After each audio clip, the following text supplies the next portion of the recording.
11절부터 17절입니다. 지금 찾으셔야 되는 타이밍이죠? 네, 찾아 놓으셔야 됩니다. 저를 보시지 마시고. 네. 자, 사사기 6장 11절과 17절 이따 읽을 거기 때문에 딱 거기다 킵해 놓으시고, 오늘 요즘 제가 이제 설교를 자꾸 은유적인 표현으로 쓰고 있습니다. 그래서 조금 여러 가지 이유가 있지만 여러분이 잘 이제 제목에서는 사실 오늘 어떤 설교를 할지 전혀 가늠이 안 되죠. 그러나 이제 관련이 다 있습니다. 오늘 한번 제목 읽어볼까요? 시작. 바다 위 돛담배, 바다 위 돛담배라고 하는 제목으로 우리가 함께 말씀을 보겠습니다. 잠깐 기도하겠습니다. 사랑의 주님, 오늘 우리가 주일 예배에 나왔습니다. 오늘 말씀을 통하여서 우리의 인생이 풀어지게 하시고 또 하나님 더 돌파되게 하시고 또 인생이 한 단계 업그레이드 될 수 있도록 역사하여 주시고 또 우리가 하는 남이따도 하나님 승리할 수 있도록 주님 도와 주시옵소서. 우리가 말씀을 들을 때 이해되게 성령님 도와 주시옵소서. 잘 적용할 수 있도록 도와 주시옵소서. 감사합니다. 예수님의 이름으로 기도합니다. 아멘. 많은 사람들이 중요하게 생각하는 것이 참 많이 있죠. 근데 또한 과소평가되는 것들도 많이 있습니다. 저는 그 중에 하나가 또 감정이라고 생각합니다. 어떤 사람들은 너무 감정에 집중하고 애지중지하는 반면 또 어떤 사람들은 뭐 감정은 뭐 이렇게 하면서 생각을 합니다. 그냥 한 부분일 뿐이라고 생각하죠. 여러 개의 많은 것들 중에. 근데 저는 요즘 그런 생각이 들어요. 정말 많은 현대인들이 감정의 어려움을 겪고 있지 않나 이런 생각을 합니다. 우울증도 그 중에 하나일 거고 정말 많은 분들이 이 감정이라고 하는 어떻게 보면 실체가 분명하지 않은 설명하기도 어려운 이런 우리의 마음의 내면의 문제라고 치부해 버릴 수 있는 이런 감정의 문제를 때때로 무시하기도 했다가 결국은 또 그 감정의 문제 때문에 인생 전체가 다 꼬꾸라지고 어긋나 버리는 경우를 또 보게도 됩니다. 그래서 제가 이런 생각이 들었어요. 우리 인생에 있어서 감정이라는 부분은 우리가 생각하는 것보다 훨씬 더 중요하고 큰 부분을 차지하지 않을까? 또 우리가 사역을 할 때나 우리가 우리가 라미따 기간에 라미따를 이렇게 제가 이렇게 보면서 많아요. 뭐 기도도 해야 되고 말씀도 붙들어야 되고 우리가 이제 조별 모임도 여러 가지 있지만 우리가 또 개인적으로 이것들을 이루어 나가고 어떤 어려움들을 이렇게 돌파할 때 이 감정의 문제가 잘 다스려지지 않으면 그 다른 것 어떤 것 쏟아 부어도 잘 어렵겠다 이런 생각을 하게 됩니다. 특별히 오늘 우리가 반영돼 있어요. 여러분 오늘 제가 감정은 뭐와 같을까 이렇게 생각해 봤어요. 마치 바다와 같. 그러니까 생각하는 것보다 하는 거죠.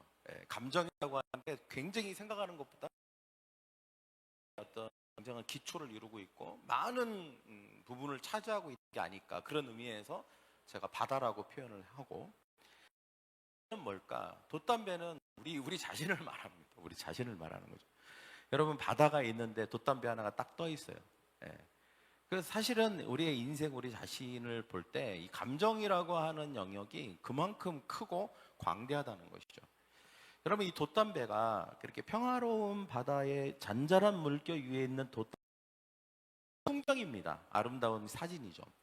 그런데 여러분 만약에 폭풍우가 치고 그래서 돛담배는 어떨까요? 얼마나 위태롭습니까?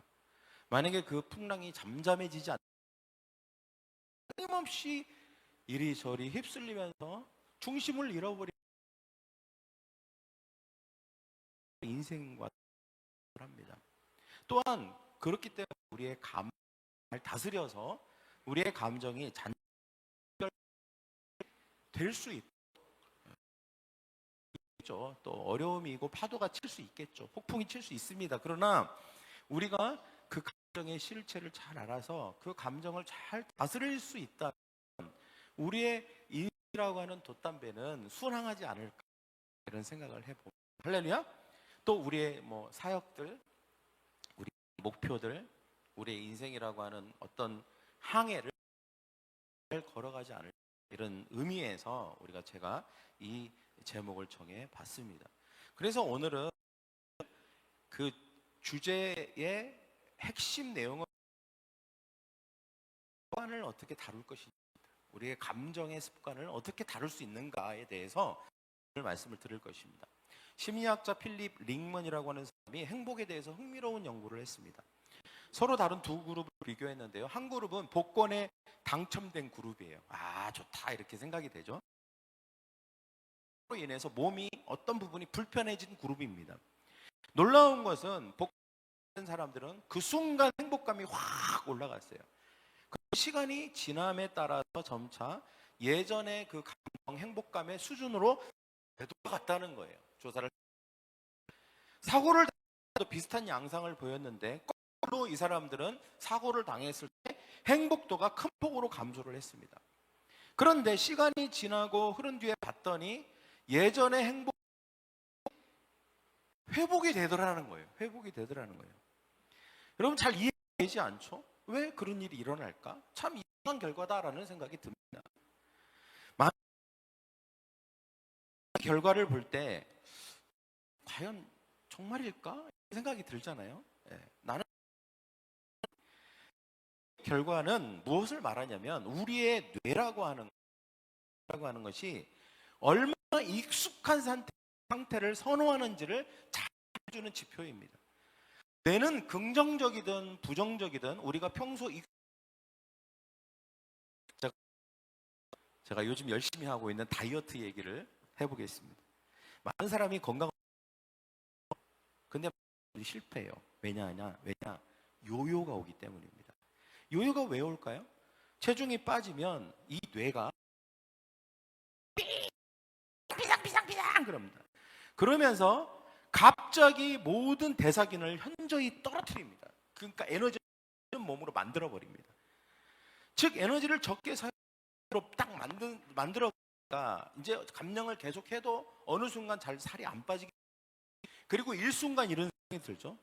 내가 뭔 영화를 보겠다고 이렇게 내가 먹고 싶은 것도 못 먹으면서, 이런 또 이제 자괴감이 막 들어요. 이렇게 살아서 뭐해? 그러면서 내가 좋아하는 건 먹어야지 하면 시작하면 현상이 벌어지죠. 이 대사 기능이 떨어져 있고 몸을 덜 쓰는 몸으로 지금 유지하고 있잖아요.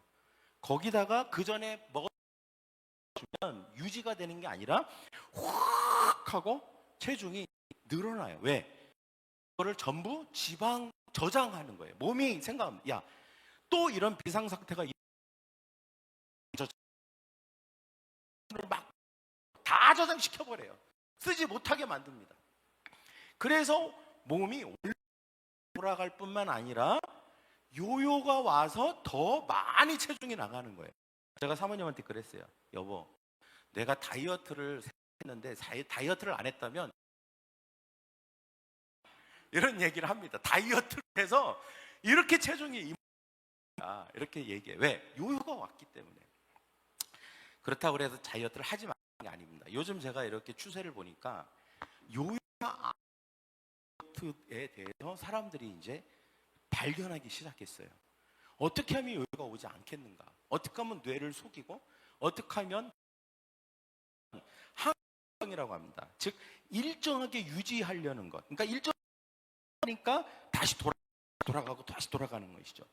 그래서 다이어트를 하는 사람들은 어떻게 하면 이 뇌를 속일까? 어떻게 하면 이 항상성을 이용할까? 이런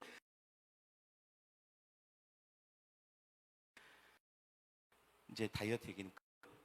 여러분, 여기서 우리가 한 가지 중요한 겁니다. 설교의 핵심이기도 해요. 바로 익숙한 것을 좋아한다는 거예요. 저를 따라 볼까요? 뇌는 한다. 이걸 좀 풀어서 말하면 무의식 나에게 이로운 선택하지 않습니다. 여러분 생각해 보세요. 내가 나에게 이로운 것을 선택해야 되잖아요. 그 살 뺀 상태를 계속 유지하는. 근데 뇌는 그거를 선택하지 않아요. 이로운 것을 선택하지 않아요. 내가 건강해졌음에도 불구하고 그걸 선택하지 않아요. 뇌 이로운 걸 선택하는 게 아니라 평소 유지했던 익숙한 것을 선택해요. 그러니까 뇌가 그렇게 명령을 해요. 익숙한 것으로 가라. 이렇게 명령합니다. 그러니까 여러분, 여기 굉장히 중요한 키가 있어요. 이게 긍정적인 방향으로 계속 돌아갑니다. 근데 부정적인 게 익숙한 사람은 뇌는 부정한 걸로 또 부정적인 것으로 돌아가라고 하고 그걸 일정하게 유지하라고 계속 명령을 내려요. 뇌예요, 뇌. 뇌고 뇌가 움직이는 때문에 여러분 필사적으로 뇌는 익숙한 것을 지키려고 합니다. 여러분 여기에 엄청난 함정이 있고 또 엄청난 희망이 있고 학자들은 명령해진이라고 그 이유를 말하고 있어요. 그러니까 습관인 거죠. 습관. 이제 뇌가 어떤 습관이 된 것입니다. 한마디로 우리 뇌는 것을 선택하는 경향이 있는 거예요. 그래서 우리 뇌에는 표준값이라는 게 있어요. 표준값. 네. 그래서 한 번 뿌리 박힌 여간에서 고치기 어려운 게 바로 그 이. 그래서 우리가 첫째로 우리가 알아야 될 게 있습니다. 첫 번째 대지 그것은 나의 감정을 PPT 넘겨주 인식하라, 인지하라. 이거는 체중이나 우리의 행동에만 국한된 게 아니죠. 특별히 우리의 행동과 이런 것을 다 이렇게 뒤에 배경에서 백그라운드에서 이것을 다 움직이는 건 뭐냐면 우리의 생각과 감정이라고 하는 것입니다. 한동안 나의 뇌 속에 표준으로 자리를 잡죠. 예컨대 오랜 기간 불안하게 지냈다면 그 불안이 표준 감정으로 자리를 잡습니다. 또 행복하고 감사하게 지냈다면 그것이 바로 표준 감정으로 자리를 잡습니다. 그래서 순간순간 어떤 감정이 나타날 수 있어요. 다른 그 익숙하지 않은 낯선 감정이 오지만 다시 그 표준 감정으로 돌아가게 되는 것이죠. 그러니까 내가 어떤 것을 표준 감정으로 설정해 놓느냐가 굉장히 중요합니다. 그러면 안 좋은 일이 일어나도 또 좋은 일이 일어나도 그 표준값으로 자꾸 돌아오는 것이죠. 이 설정값이 엄청 중요한 것입니다. 왜냐? 뇌는 계속 그걸 선호하기 때문에, 익숙한 것을 선호하기 때문에 거기에 집중하는 것입니다. 그래서 여러분 꼭 아셔야 돼요. 감정도 요요 현상이 온다. 할렐루야. 감정도 요요가 와요. 여러분, 우리 몸만 요요가 오는 게 아니에요. 감정도 요요가 온다는 걸 알아야 돼요. 우리의 뇌는 뇌의 습관에 의해서 강화되고 확대됩니다. 불안한 감정을 습관으로 가진 사람은 불안을 유발하는 사건에 더욱 민감하게 반응해요. 안 좋은 일이 발생했을 때 실제보다 더 큰 걱정을 합니다. 그리고 더 크게 낙담을 해요. 옆에서 봤을 때 이해할 수 없어요. 그 정도는 아닌 것 같은데 그 사람은 그게 크게 느껴지는 거예요. 왜? 그게 표준값이니까. 그런 늘 불안함과 그런 낙담과 그런 부정적인 감정이 늘 표준값으로 설정되어 있기 때문에 계속 어떤 일만 일어나면 글로 돌아가는 것입니다. 한번 행복한 감정이 습관화된 사람이 있다고 봅시다. 그 사람은 어떻게 될까요? 긍정적인 일을 더 주의 깊게 받아들이고 해석합니다. 그리고 어떤 안 좋은 일이나 조금 부정적인 일이 일어나도 쉽게 긍정적인 감정으로 그 설정값으로 되돌아옵니다. 왜? 그게 익숙하니까. 그 익숙한 감정을 다시 되찾는 것이죠. 그래서 뇌는 익숙한 감정을 찾아내고 그에 맞는 사건에 주의를 기울이는 것입니다. 이로 인해 각자의 감정 습관에 맞는 사건은 오래 기억되지만 낯선 감정은 과소평가되고 무시됩니다. 그래서 늘 불안하고 늘 부정적이고 늘 깔아앉아 있는 사람은 좋은 감정이나 좋은 일을 통해서 감정이 들어오지만 이것을 무시해버립니다. 또 이것은 낯선 거야 그러면서 익숙하지 않으니까 그냥 배제해버립니다. 이런 일을 계속 반복하게 되는 것이죠. 그러나 감사하는 사람은요, 이게 설정값으로 딱 돼 있고 긍정적인 사람은 항상 이것이 떠오릅니다. 부정적인 상황에서도 이게 떠올라요. 뇌는 익숙한 감정을 선호하는 경향이 있기 때문입니다. 이쯤 되면 사실 우리의 뇌가 무섭다는 생각을 하게 됩니다. 이 뇌가 무섭네 이런 생각이 들죠. 내 인생이라는 나의 뇌와 감정이라는 바다 위에 떠있는 돛담배가 내 인생과 같지 않을까 이런 생각을 하게 되는 것이죠. 야, 이 감정이 어마어마한 거구나. 이 뇌가 내리는 이 감정, 뇌가 호르몬을 통해서 설정값을 하는 이런 모든 것들이 참 우리 인생에 굉장히 중요한 영향을 끼치는구나. 별거 아닌 것 같지만 굉장히 지대한 영향을 주겠구나 이런 생각을 하게 됩니다. 따라서 우리의 감정의 습관들을 잘 풀어야 우리의 인생도 풀리는 줄 믿습니다. 할렐루야. 그 다음에 두 번째 우리가 살펴볼 것은 기도원의 감정 습관과 반응을 보는 것입니다. 기도원의 감정 습관과 오늘 말씀에 나오는 것이죠.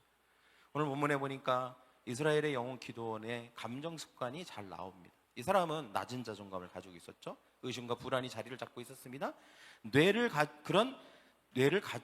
그런 불안이 자리 잡은 뇌를 가지고 있는 것이죠. 그게 표준값이 된 사람입니다.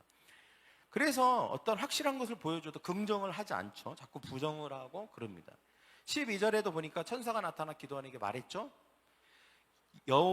같이 시작. 여호와의 사자가 기도원에게 나타나 이르되 큰 용사여 여호와께서 너와 함께 계시도다. 야, 이거 어마어마한 얘기를 하잖아요. 여호와가 함께한다. 너는 큰 용사다. 이거 엄청난 거 아닙니까?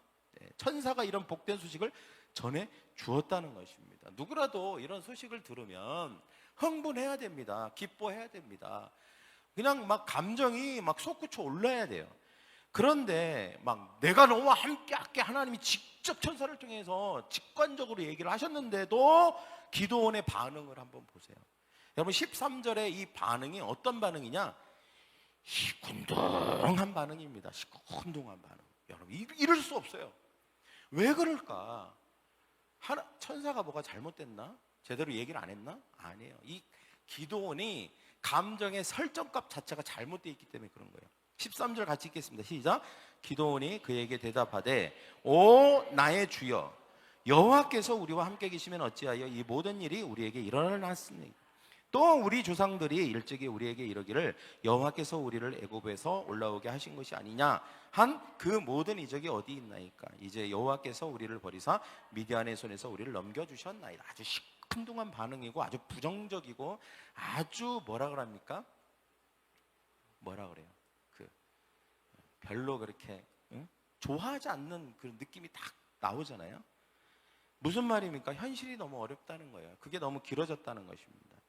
쉽게 믿지 못하겠다는 이런 감정 습관이 표준으로 그냥 딱 자리 잡은 것이죠. 이스라엘 상황을 바라는 거예요. 하나님이 함께 하시기는커녕 하나님이 버린 게 분명하다는 거예요. 이 꼴이 뭐냐는 거예요. 추수 때가 되면 좋은 곡식은 다 미디안 놈들이 다 가져가고 이스라엘 사람들은 그냥 찌꺼기나 먹고 있는 이 현실이 얼마나 이게 비참하냐는 거예요. 이런 겨우 목숨이나 연명하는 수준으로 지금 살아가고 있는데 난 힘들다는 거예요. 자신도 가족도 그렇게 살아가고 있는 이 꼴이 뭐냐 하면서 막 지금 투탈거리는 거예요. 시큰둥하면서. 하나님이 어디 계시다는 건지, 나를 위한 큰 용사라고 하는데 어디를 봐서 내가 용사인 건지, 도대체 그 증거는 뭔지 나는 도대체 모르겠다는 거예요. 도대체 모르겠다는 거예요. 지금 이 꼬라지를 보고 그런 말을 하냐는 거예요. 이런 식이에요. 지금 제가 이 뉘앙스를 얘기하는 것입니다. 조상으로부터 전해지는 그 전능한 하나님에 대한 말씀이 수없이 못이 박히도록 들었지만 자기의 현실 속에서 하나님의 능력이 안 보이는 거예요. 그냥 불평만 나오는 거예요. 아주 냉소적이지 않습니까? 우리의 감정값이 딱 이렇게 설정이 되면 모든 긍정적인 게 들어와도 냉소적으로 대합니다. 하나님이 직접 내 귀에다 대고 말씀을 하시는데도 냉소적이 돼요. 얼마나 불행한 일입니까? 얼마나 이게 안타까운 일이라 아니할 수 없습니다. 여러분 그러자 천사가 다시 하나님의 뜻을 전합니다. 14절 시작. 여호와께서 그를 향하여 시작. 여호와께서 그를 향하여 이르시되 너는 가서 이 너의 힘으로 이스라엘을 미디안의 손에서 구원하라. 내가 너를 보낸 것이 아니냐 하시니라. 아멘. 다시 하나님의 뜻을 말하는 것입니다. 내가 너에게 힘을 줬다. 걱정하지 마라. 이게 이제 하나님이 설득 과정인 것이죠. 계속 이제 하나님 너에게 힘을 주셨다. 능력을 주셨다. 그러니 걱정하지 마라. 네가 생각하는 그런 거 아니다 하면서 이제 얘기하시는 것이죠. 구원시킬 능력을 이미 너에게 주셨다. 그런데도 기도원은 이 천사도 보는 거를 기도원이 못 보는 거죠. 이제 천사는 걸 다 알고 있는 거예요. 전달하고 있지만 다 그게 이제 실질적으로 기도원에게 능력이 가고 하나님이 함께 하시는 걸 다 알고 있는 거죠. 그러니까 이제 천사는 확신 있게 얘기를 하고 있는데 기도원은 안 보이는 것입니다. 너는 리더다. 너는 위대한 리더다. 하나님이 너를 리더로 세우셨다. 너를 사람들을 구원을 시킬 사람으로 너는 택함 받았다. 야, 아무리 얘기해도 내 현실이 이 모양 이 꼴인데 그런 게 다 무슨 소용이 있대요. 이 꼴을 보고 얘기를 하시라고. 그러면서 하나님이 무슨 얘기를 해도 받아들일 생각이 없는 거죠. 이게 바로 지금 기도원이고 또 어쩌면 우리의 모습이라고 할 수도 있는 것입니다. 그러면 어떻게 하면 이런 부정적인 사이클을 깰 수 있을까요? 두 가지입니다. 첫째는, 세 번째죠. 영의 생각과 혼의 감정을 정렬하라입니다. 저를 따라볼까요? 영의 생각과 혼의 감정을 정렬하라.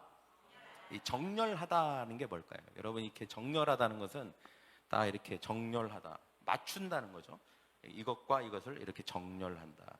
이게 정렬을 해야 된다는 이유는 뭐예요? 정렬이 안 돼 있다는 거죠. 뭔가 핀트가 안 맞고 초점이 안 맞고 뭔가 어긋나 있기 때문에 그걸 정렬할 필요가 있는 것입니다. 여러분, 지금 이 기도원을 한번 보세요.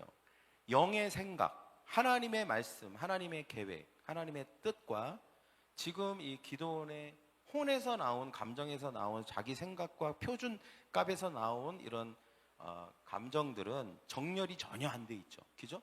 완전히 이게 삐트가 확 나가 있지 않습니까? 완전히 지금 딴 곳을 바라보고 있는 것이죠. 이걸 정렬할 필요가 있는 거예요. 네. 그러기 위해서는 하나님의 말씀은 영의 생각입니다. 우리가 하나님의 말씀을 우리가 듣게 될 때 설교를 통해서 큐티나 또 우리가 성경 읽기를 통해서 낭독을 통해서 우리가 하나님의 말씀을 들을 때 이 말씀을 인정하고 받아들이고 믿고, 그래서 이게 안 믿어지는 우리의 감정과 생각이 있을 수 있어요. 계속 그것을 쳐내는, 그것을 튕겨내는 것들을 우리가 그것을 다시 정렬해야 되는 것입니다. 가다듬어서 정렬시켜야 되는 거예요. 일치시켜야 되는 것이죠. 그래야만 그 하나님께서 우리에게 하시는 능력들이 현실 가운데 나타나는 것입니다. 그게 왜 안 될까요? 우리의 쓴뿌리 때문에 안 되는 것이고, 우리의 상처 때문에 안 되는 것이고, 우리의 낮은 자존감 때문에 도무지 잘 안 되는 것입니다. 그렇지만 포기할 수 없습니다. 하나님이 포기한 게 아니에요. 여러분, 계속 하나님이 어떻게 합니까? 계속 말씀하시잖아요. 계속 기도는 부정하고 튕겨내지만 하나님은 어떻게 해요? 계속 말씀하십니다. 계속 끊임없이 천사를 통해서 말씀하시는 거예요. 여러분, 15절을 보십시오. 기도원이 또 어떻게 합니까? 정렬하지 않고 어떻게 하죠? 그러나 기도원이 그에게 대답하되, 오 주여, 내가 무엇으로 이스라엘을 구원하리이까? 보소서, 나의 집은 므낫세 중에 극히 약하고 나는 내 아버지 집에서 가장 적은 자니이다. 그냥 이제 뇌의 감정 습관이 딱 자리를 잡은 거죠. 아무리 새로운 말, 하나님이 말씀하셔도 하나님의 말씀일지라도 그냥 익숙한 자기 감정으로 돌아가는 것입니다. 계속 마치 무슨 쳇바퀴 돌듯이 계속 돌아가는 것이죠. 하나님이 당신과 함께 하십니다. 천사가 말해요. 하나님이 당신을 위대하게 쓸 겁니다. 당신은 정복자입니다. 리더입니다. 말합니다. 근데 기도는 평소 익숙한 감정을 따라서 말하죠. 이것도 없잖아요. 저것도 없잖아요. 이것도 문제잖아요. 이것도 문제잖아요. 이렇잖아요. 저렇잖아요. 기어이 좋은 것을 좋은 것으로 받아들일 수 없다라고 하는 이런 증거를 찾는데 아주 능숙한 것입니다. 오늘은 좋지만 내일은 어떻게 될지 모르잖아요. 그러니까 오늘 좋은 일이 있어도 그렇게 얘기해요. 내일은 어떻게 될지 모르잖아요. 그러니까 항상 늘 그런 걸 생각하는 것이죠. 이렇게 말하는 습관, 그렇게 생각하는 습관, 바로 기도원입니다. 나는 배경이 없다. 나의 아버지는 나를 밀어줄 실력이 없다. 나는 환경이 이렇고 저렇다. 계속해서 불안과 의식과 의심의 감정이 자신의 표준이 된 것입니다. 하나님께서 함께 하심으로 배경이 되어준다는 약속보다 현실의 아버지가 힘이 없다는 그 감정에 더 충실하는 것이죠. 그러니까 익숙한 감정으로 돌아가고 또 돌아가는 것입니다. 그러나 하나님은 사람의 생각을 초월하시는 줄 믿습니다. 할렐루야. 16절을 한번 보십시다. 시작. 여호와께서 그에게 이르시되 내가 반드시 너와 함께하리니 내가 미디안 사람 치기를 한 사람 치듯 하리라. 자, 하나님은요 계속 말씀하십니다. 여기서 이제 우리가 하나님이 오죽하면 반드시라는 말을까지 쓰셨을까? 하도 안 믿으니까, 하도 그 자기 감정으로만 계속 하나님의 영의 생각과 자꾸 이 정렬을 안 시키니까 하나님이 반드시라고 하는 이 단어까지 동원하시면서 제발 너의 생각을 좀 내려놔라. 너의 감정을 좀 나의 영의 생각에 좀 정렬시키라고 막 설득을 하고 계시잖아요. 막. 여러분, 하나님은 참 좋으신 분인 것 같아요. 계속 우리를 설득하세요. 계속 인내하세요. 끝까지 참아주시는 것 같아요. 기도원을 보면 그래요. 계속 말씀으로, 설교로 그냥 안 들으려고 하고 그냥 튕겨내는데도 계속 하나님께서 말씀하세요. 큐티를 통해서, 모임을 통해서 계속 아니다, 아니다 계속 튕겨내는데도 계속 하나님의 인내하심으로 우리를 설득하시는 거예요. 얼마나 기도원 안에 자리 잡은 감정의 습관이 끈질긴지, 그럼에도 불구하고 기도는 또 자기 소리를 냅니다.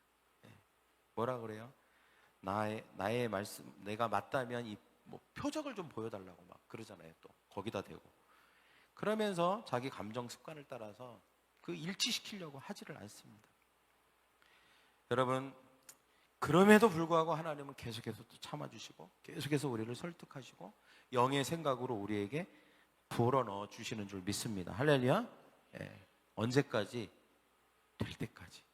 하나님은 포기하지 않으십니다. 옆에 있는 사람이, 하나님은 당신을 절대로 포기하지 않으십니다. 당신이 아무리 그래도 하나님은 계속 당신을 설득할 것입니다. 할렐루야. 너는 용사다. 내가 너와 함께하고 있다. 내가 너와 함께하고 있기 때문에 저 수많은 미디안을 이길 것이다. 계속 얘기하는 거예요. 물론 기도원은 그럼에도 불구하고 우리처럼 어떻게 합니까? 아닌데요. 아니인데요. 아버지는 힘이 없고요. 우리 집안은 힘이 없고요. 증거가 뭔데요? 증거 보내줘. 계속 마치 대화하는데 이 사람 딴 얘기하고 저 사람 딴 얘기하는 것처럼, 어긋난 대화처럼 하나님은 계속 얘기하시고 우리는 딴 얘기 계속하고 있고, 이런 일이 이제 기도원에게도 계속되고 있는 것이죠. 사랑하는 성도 여러분, 하나님으로부터 오는 영의 생각과 여러분의 고장난 혼의 생각을, 감정을 끊임없이 성경 읽기, 저는 요즘 성경 읽기에 새로운 가치를 좀 막 엄청 느끼고 있어요. 처음엔 좀 힘들고 한 위기가 있잖아요. 그 에레미야 뭐 요때쯤 가면 막 40절 59절씩 나올 때 막 내 안에서 이거를 왜 하고 있는가, 약간 현타가 와요. 그러면서 과연 이게 무슨 의미가 있나, 막 이런 현타가 올 수 있거든요. 근데 그 고비를 넘어가면요, 이게 힘이 느껴져요. 말씀을 낭독하고 입으로 소리내는 거에 대한 힘이 있잖아요. 이게 어떤 게 있냐면, 말씀이 나의 감정과 생각을 확 이렇게 끌고 가는 느낌이 확 올 때가 있어요. 어느 순간 딱 되는 거, 그게 옵니다. 그래서 내 인생을 내가 끌고 가는 게 아니라, 내가 이렇게 내 운전대를 하는 것처럼 아닌 게, 하나님의 말씀이 내 인생을 막 어떨 때는 강제로 끌고 가는 것 같기도 하지만, 그렇게 하나님의 말씀이 딱 이렇게 끌고 가는 걸 느낄 때가 있습니다. 그래서 하나님의 영의 생각에 나의 인생이 딱 정렬되는 거죠. 자꾸 이렇게 살다 보면 핀트가 나가잖아요. 내가 하나님의 뜻대로, 하나님의 말씀대로 살아야 되겠다. 그러지만 어떻게 살다 보면 그렇습니까? 자꾸 핀트가 나가고 곁길로 새고 하잖아요. 근데 다시 하나님의 말씀을 읽고 낭독하면 다시 그게 정렬되는 거예요. 이렇게 다시 돌아오는 것이죠. 좋은 표준값으로 돌아오는 것입니다. 영의 생각으로 돌아와서 정렬이 되는 거예요. 그래서 여러분, 큐티, 말씀 읽기, 셀 모임을 통한 말씀, 묵상, 설교를 통해서 여러분 끊임없이 여러분의 감정과 생각을 영의 생각에 정렬하셔야 되는 줄 믿습니다. 할렐루야. 이것이 첫 번째입니다. 그리고 두 번째는, 네 번째인데요, 같이 읽겠습니다. 시작. 긍정의 감정 오래 끌고 가기. 네, 긍정. 10월 달은 무슨 달이죠? 보통 감사의 달입니다. 감사의 달. 보통 왜 감사를 많이 해야 되는가? 많은 사람들이 잘 이유를 몰라요. 근데 오늘 이것과 관련이 있습니다. 감정과 관련이 있어요. 기도원에게 낯선 감정은 긍정의 감정입니다. 지금 기도원은 부정의 감정이 익숙한 감정이죠. 그러니까 자꾸 글로 돌아오잖아요. 근데 하나님은 어떤 긍정의 메시지를 주시니까 이게 너무 낯선 거죠. 예. 그러니까 잘 안 받아들입니다. 근데 이 낯선 긍정의 감정이 자신에게 있어서 표준 감정으로 자리 잡게 되는 사건이 하나 있어요. 그러니까 하나님이 아까 뭐라고 했죠? 하나님 끊임없이 설득하신다고 그랬잖아요. 끊임없이 얘기하시고 기다리시고 인내하십니다.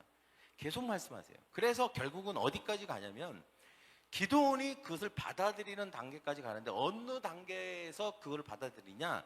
네 아버지 집에 우상이 많으니까 그 우상을 다 때려 부셔라. 그래서 기도원이 그거를 받아들여요, 결국은. 그래서 어떻게 합니까? 행동으로 옮기죠. 그래서 우상을 다 때려 부시면서 뭐 여러 가지 이제 그런 이제 에피소드가 있었지만 결과는 뭐냐? 그가 어마어마한 별명을 얻어요. 그게 무슨 별명인지 아십니까? 여룻바알이에요. 여룻바알. 그러니까 기도원이 그전에는 그냥 작은 가문에 그냥 보잘것없는 사람이에요. 근데 이 사건 하나로 그가 여룻바알이라는 별명을 얻어요. 근데 이 여룻바알이 뭐냐? 그 동시대 모든 사람들이 진짜로 섬기던 신이 누구였냐면 우상이었죠. 바알을 섬겼어요. 사람들이 하나님을 섬긴 게 아니라. 그러니까 사람들이 전부 바알을 막 어마어마한 신으로 생각하는 거예요. 근데 기도원이 어떻게 했죠? 그 바알을 다 때려 부신 거잖아요. 그러니까 여룻바알, 그러니까 바알과 싸우다. 바알과 싸운 사람 이렇게 된 거예요. 그리고 그거를 좀 더 이거 뉘앙스를 잘 살린다면 바알과 필적하는 자. 바알과 필적하는 자. 그러니까 바알이 얼마나 위대한 신인데 기도원은 어느 정도까지 대단한 사람이냐? 바알 정도는 그냥 너 나랑 한번 붙어볼래? 라고 하는 정도의 위대한 사람이 된 거예요. 이 사건을 통해서. 여러분, 이 사건을 통하여서 굉장히 긍정적인 감정이 이 기도원 안에 들어오게 됩니다. 내가 이 정도의 사람이었구나. 나도 이렇게 할 수 있는 거였구나. 그때부터 완전히 이제 전환점이 되는 거예요. 완전히 이게 바뀝니다. 그래서 이 기도원이 이게 바뀌어요. 그러니까 자기의 표준값 감정은 되게 부정적이었는데 그 계기를 딱 지나면서 굉장히 하나님의 말씀에 영의 생각이 긍정적인 표준값으로 들어오게 됩니다. 표준값이 긍정적이게 되는 거죠. 그래서 결국은 미디안과 싸워서 이기는 중요한 기폭제가 그 긍정적인 감정이 들어옴으로 말미암아 일어났다는 것을 우리가 발견할 수 있는 것이죠. 우리의 뇌는 선호하는 감정, 익숙한 감정을 가능한 오래 끌고 가려고 합니다. 만약에 기도원이 그 부정적인 감정을 계속 끌고 갔다면 기도원은 절대 미디안을 이길 수 없었겠죠. 그러나 그 낯선 감정임에도 불구하고 그가 영의 생각과 자기의 감정을 정렬하고 그리고 그 낯선 감정을 받아들이고 그 감정을 오래도록 끌고 가려고 했던 거예요. 낯설지만. 여러분, 여러분 중에는 긍정적인 게 낯설게 느껴질 수 있어요. 막 내가 이런 걸 긍정적으로 생각하다니. 어떤 긍정적 시그널이 오거든요. 아무리 부정적인 사람도. 근데 그 시그널이 올 때 보통은 너무 부정적이기 때문에 이걸 다 배제하고 무시합니다. 그런데 긍정적인 시그널이 딱 왔을 때 이걸 되게 소중하게 생각해야 돼요. 그리고 그거를 갖고 와야 됩니다. 마치 여러분 그 불을 필 때 불씨가 하나 딱 튕겨지면 그 불씨를 꺼뜨리지 않기 위해서 막 불면서 산소도 넣어주고 막 부채도 붙이고 그리고 땔감도 넣어주는 것처럼 그 긍정적인 걸 어떻게든지 살려내려고 그리고 그 긍정의 감정을 어떻게든지 오래 끌고 가려고 하는 그런 노력이 필요하다는 거예요. 그런 노력 없이 그런 노력을 하지 않으면 우리는 너무도 쉽게 원래 익숙했던 부정의 감정을 계속 돌아가고 실제로 긍정적인 게 있어도 그걸 긍정적으로 느끼지도 못하고, 그게 심해지면 우울증인 거예요. 그게 심해지고 오래되고 고착화된 게 우울증입니다. 근데 그렇게 되면 안 되는 것이죠. 그래서 우리가 아주 사소한 거라도 뭔가 좋은 긍정적인 시그널이 오거나 그 사인이 오면 그거를 놓치면 안 돼요. 하고 이거를 마치 보물처럼 확 잡아갖고 그거를 내 걸로 삼아갖고 막 그걸 빼앗길까봐 그거를 막 아주 이렇게 보호하면서 그 불씨를 살려서 그거를 되도록이면 오래 기억하고 그것을 오래 끌고 가려고 해야 되는 것입니다. 자꾸 사람들에게 말을 하고 그 감정을 잊어버리지 않기 위해서 계속 그 감정을 기억하고 그 감정에 대해서 소중하게 생각해야 되는 거예요. 그러기 위해서 필요한 게 뭐냐? 우리는 망각의 동물이기 때문에 자꾸 잊어버리잖아요. 그래서 메모를 해야 되는 거예요. 메모. 감정 수첩이나 감사 일기 이런 거를 통해서 메모를 해야 됩니다. 그때 그 기분, 그때 그 감정, 그때 그 소중한 그런 긍정적인 신호들을 메모로 남겨놔야 돼요. 그래서 핸드폰 같은데, 뉴스들, 핸드폰 같은데 적어놔야 돼요. 내가 그때 이렇게 감사하고 이렇게 기분이 좋았고 이렇게 너무 내가 너무 이렇게 긍정적이고 모든 세상이 다 이렇게 좋게 보이고 이런 것들을 다 글로 아름답게 시적으로 은유적인 표현으로 막 써놔야 돼요. 그리고 그것을 미친 사람처럼 가끔 꺼내서 희죽거리면서 봐야 됩니다. 그랬지. 너무 좋아. 이러면서 계속 그걸 봐야 돼요. 그래야 그 감정이 표준값으로 설정이 됩니다. 계속 그걸 해야 돼요. 그렇지 않고 무시하면 그 표준값이 바뀌지가 않아요. 그리고 계속 그것은 강화돼서 나중에는 어떤 기쁜 일이 와도 웃지 않습니다. 기쁘지 않아요. 어떤 좋은 일이 와도, 긍정적인 게 와도 그게 나를 행복하게 만들어주지 않습니다.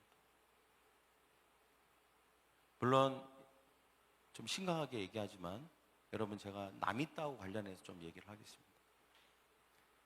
우리가 남이따를 할 때 많은 사람들은 생각합니다. 외부적인 것들을 많이 생각해요. 우리가 만날 사람들. 그러나 여러분, 진짜 우리가 주목해야 되는 것은 우리의 감정입니다. 우리가 감정의 싸움에서 또 감정을 우리가 잘 컨트롤하지 못하면 우리는 이 큰 싸움에서 이기기가 어렵습니다. 여러분, 기드온이 10만 대군을 이겼잖아요. 그가 자신 안에 있는 감정의 시그널 하나도 표준값을 못 바꿨다면 그는 어떻게 미디안을 이길 수 있었을까요? 그가 그것을 바꿨기 때문에 결국은 작은 감정의 문제를 그가 다스릴 수 있는 사람이 됐기 때문에 그 엄청난 전쟁에서 승리를 할 수 있었던 것입니다. 할렐루야. 그래서 우리는 절제도 해야 되고요. 우리가 도대체 내가 평상시 어떤 생각을 하는지, 어떤 말을 하는지, 어떤 패턴과 어떤 부정적인 사이클이 내 안에 작동되고 있는지를 잘 객관적으로 봐야 됩니다. 그리고 이거는 좀 문제가 있네, 고쳐야 되는 줄 믿습니다. 할렐루야. 바꿔야 되는 거예요. 바꿔야 되는 거예요. 아무것도 내가 바뀌지 않은 상태에서 좋은 결과를 얻을 수 없습니다. 그래서 우리가